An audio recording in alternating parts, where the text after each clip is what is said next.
à notre deuxième présentatrice. Je l'appelle bien coach Gerlissia. Elle est militaire. Militaire de formation militaire. Elle est très forte, très dynamique. Et je l'ai redécouvert sur Facebook avec ses vidéos qui nous encouragent et elle se veut une coach. Alors, est-ce que vous êtes prêts à écouter Gerlissia ce soir? Nous allons l'applaudir pour l'encourager.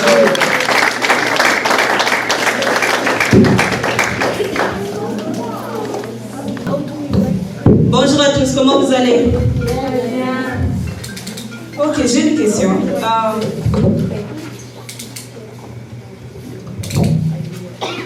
Combien de personnes ici ont confiance en eux?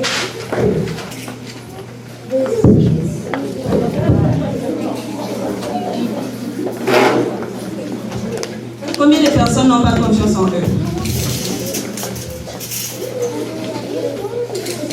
Combien de personnes n'ont pas confiance en eux? Personne ne veut lever la main? Combien de personnes ont confiance en eux? Combien de personnes n'ont pas confiance en eux? Mais moi, je suis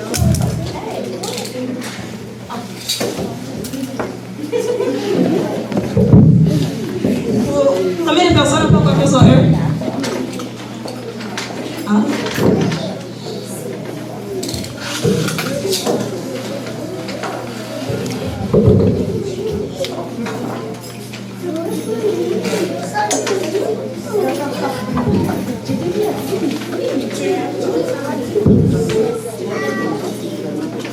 Est-ce que tu peux payer?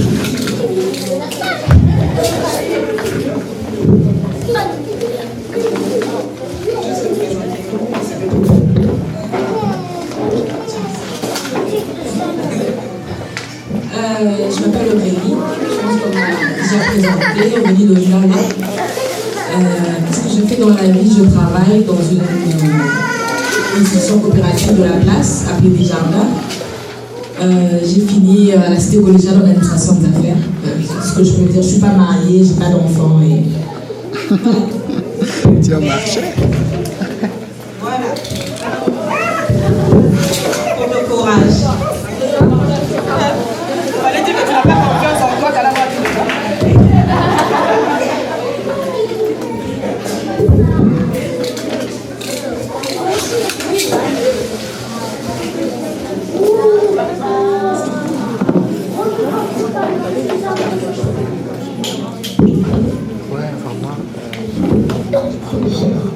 Ok, donc moi je m'appelle coach Gerlissia, je suis coach en développement personnel. Donc ce que je fais, c'est que je travaille avec les gens pour les aider à changer de vie et apporter le changement qu'il faut afin qu'ils puissent vivre le plein épanouissement, que ce soit dans le domaine professionnel, financier et émotionnel. Et je suis aussi la fondatrice d'une plateforme nommée Women's Stand.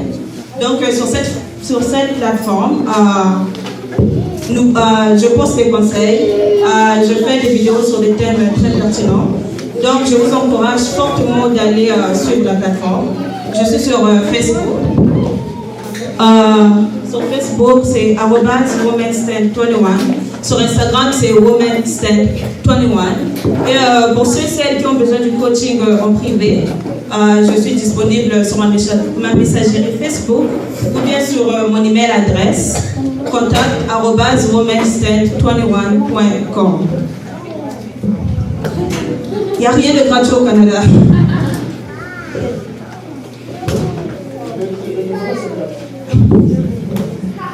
Donc aujourd'hui, nous allons parler de la confiance en soi. On va parler comment les techniques d'avoir confiance en soi. On va parler les causes de manque de confiance en soi, la confiance en soi en excès.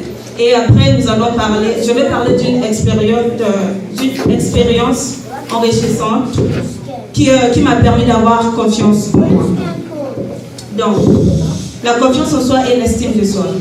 La confiance en soi, c'est l'assurance d'être capable de faire quelque chose. Donc la confiance en soi, c'est croire en ses capacités de faire quelque chose. Et l'estime de soi, c'est L'estime de soi, c'est ce que nous croyons, l'image que nous avons de nous-mêmes, donc ce que nous croyons de nous-mêmes. Maintenant, qu'est-ce qui nous pousse de ne pas avoir confiance en soi? Donc, les causes de ne pas avoir confiance en soi se trouvent souvent sur la peur. Ça peut être la peur de rater quelque chose, la peur de mal faire, la peur d'être jugé, ou bien la peur d'un événement qui nous a traumatisés. Et ça peut aussi être des fois les parents, ou bien un ou deux parents qui n'avaient pas confiance en eux, et du coup, ils nous transmettent ça sans le savoir des fois. Maintenant, la confiance en soi en excès, est-ce qu'il peut devenir un danger? Donc oui, la confiance en soi, d'abord la confiance en soi en excès, en fait, c'est la confiance en soi en excès, c'est la tendance de surestimer ses connaissances et ses capacités. Et ça peut devenir un danger parce que ça nous pousse à l'orgueil. Ça nous pousse aussi à ne pas voir nos erreurs qu'on fait. Et c'est quoi les avantages? Désolée, pardon. Quels sont les risques? Les risques de ne pas avoir confiance en soi. Donc, les risques de ne pas avoir confiance en soi, c'est que tu ne vis pas ta vie à 100% parce que tu as peur d'être jugé. Et un autre risque, c'est que tu te rabaisses constamment. Tu te dis toujours que, par exemple, je ne suis pas capable de faire ceci et tu finis par le croire. Maintenant, je vais vous raconter une histoire qui m'a aidé d'avoir confiance en moi. Désolée, les photos sont un peu floues. Donc moi, j'ai fait l'armée canadienne, j'ai fait la marine pendant 4 ans. Et pour rentrer dans la marine, on devait passer à la formation. Et à la formation, là, il y avait une étape qu'on appelait l'étape du plongeon. Donc ce qu'on devait faire, c'est plonger dans l'eau, remonter, nager de l'autre bout, puis revenir. Maintenant, moi j'avais une peur atroce de nager dans l'eau profonde. Et ce n'était pas parce que je ne pouvais pas nager, mais c'était plutôt parce que les gens avec qui je marchais m'avaient influencé de ne pas oser nager dans l'eau profonde, sinon parce que je pouvais peut-être mourir ou bien quelque chose de mal pouvait m'arriver. Donc du coup, j'ai fini par croire ça et je n'ai jamais osé nager dans l'eau profonde. Donc comme je savais, j'étais pour moi nulle, je ne pouvais pas. Je suis allée dire au coach si je pouvais passer en dernier. Donc tout le monde est passé et à mon tour on m'a appelé et je me suis mis debout parce qu'il y avait des gradins, donc je me suis mis debout et je marchais pour aller au plongeon. Maintenant, arrivé au plongeon, la peur m'avait paralysée. Donc quand je voulais prendre un pas et sauter, je n'arrivais pas à sauter. Et j'ai finalement craqué et j'ai pleuré. Et maintenant, en pleurant, mon équipe a commencé à m'encourager. Vas-y, tu es capable.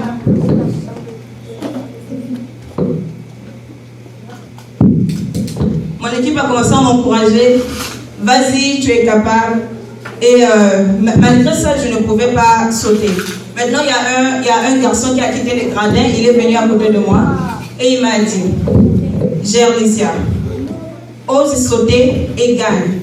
Ou n'ose pas sauter et perd. Et tu te demanderas toute ta vie si tu avais essayé. Et j'ai commencé à me dire, ben il a raison. D'abord, pourquoi je suis venue à cette formation? C'est pour réussir et tout. Donc j'ai dit, je vais quand même essayer. Je suis capable, je vais essayer. Après ça, je suis partie, j'ai sauté. Et en sautant, je suis remontée, j'ai nagé de l'autre bout et je suis revenue. Mais ce jour-là, j'ai appris 3 grandes leçons. Et grâce à ces 3 grandes leçons, j'ai appris les techniques d'avoir confiance en soi. La première leçon que j'ai apprise, c'est quand tu arrives au bord. Désolée. La première leçon que j'ai apprise, c'est quand tu arrives au bord, ton cerveau te dira toujours de reculer parce que tu veux tomber. Mais ton âme te dira toujours d'oser parce qu'il y a quelque chose de meilleur. Mais pour avoir confiance en soi, tu dois être capable de jouer entre ton âme et ton cerveau. Et il y a des jours où tu dois croire en ton âme et juste oser sauter. Donc pour avoir confiance en soi, tu dois affronter tes peurs. Parce que moi je dis que derrière la peur, il y a la personne que tu as toujours voulu être. Donc pour avoir confiance en soi, tu dois affronter tes peurs.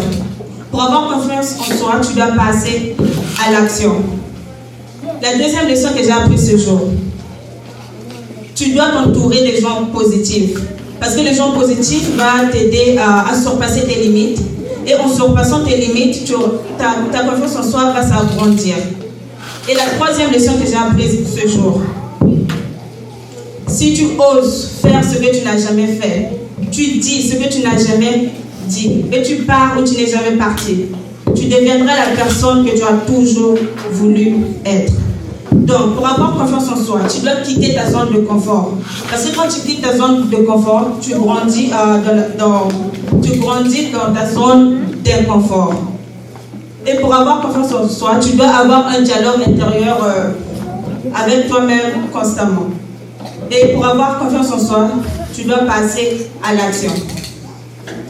Parmi toutes ces techniques que je vous ai données pour la confiance en soi, il y a une technique qui est extrêmement importante. Je peux même dire c'est la technique la plus importante. Parce que tu peux avoir toutes les autres techniques que j'ai citées, mais si tu n'as pas cette technique, tu ne peux pas avoir confiance en soi à 100%. Et cette technique, c'est accepte-toi comme tu es, car les critiques sont inévitables.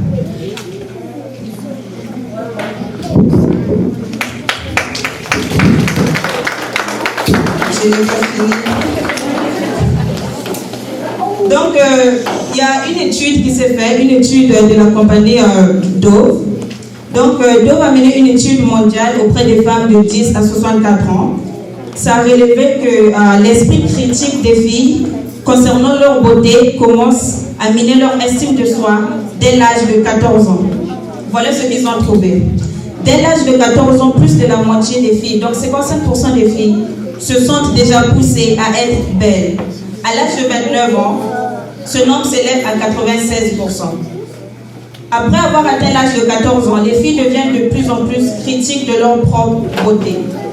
L'étude a aussi démontré qu'au Canada et aux États-Unis, près de la moitié des filles âgées de 10 à 17 ans évitent des activités sociales comme les sorties à la plage, aller à l'école ou encore exprimer son opinion parce qu'ils ne se sentent pas à l'aise dans leur corps.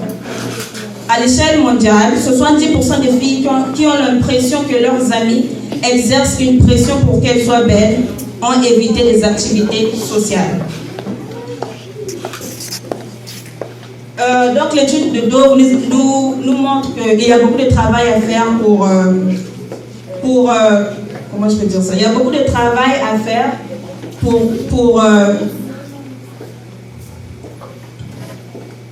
il y a beaucoup de travail à faire pour augmenter la confiance en soi chez les femmes en leur apprenant à s'accepter comme ils sont. J'aimerais parler un peu de Serena Williams. Donc, la première fois, Serena Williams commence à faire le tennis à l'âge de 3 ans, mais ce n'est qu'à l'âge de 18 ans qu'elle devient joueuse professionnelle. Mais à l'époque, là, il y avait une autre Serena qui était en train de voler dans le monde du tennis, et c'était sa grande sœur Venus Williams. Donc, Venus Williams était grande, elle était mince, mais Serena Williams, elle avait un corps très musclé, et du coup, ça devient un grand problème pour elle. Elle a commencé à perdre confiance en elle en se comparant à sa grande sœur Vénus. Voici ce qu'elle dit. C'était dur pour moi. Les gens disaient que j'étais transsexuelle juste à cause de l'aspect de mes bras ou parce que je suis musclée. J'étais différente de Vénus, elle et elle. Mais un jour, elle s'est rendue compte que son manque de confiance en elle était en train de la bloquer à atteindre son plein potentiel. Donc, elle s'est posé 2 questions. La première question qu'elle s'est posée, c'était: si moi-même je ne m'accepte pas telle que je suis, qui d'autre ne peut pas m'accepter? La deuxième question qu'elle s'est posée: qu'est-ce que je peux faire pour avoir confiance en moi? Et en se posant cette question, elle a répondu à sa propre question. Et elle a dit: pour avoir confiance en moi, je dois me libérer du regard des autres. Parce que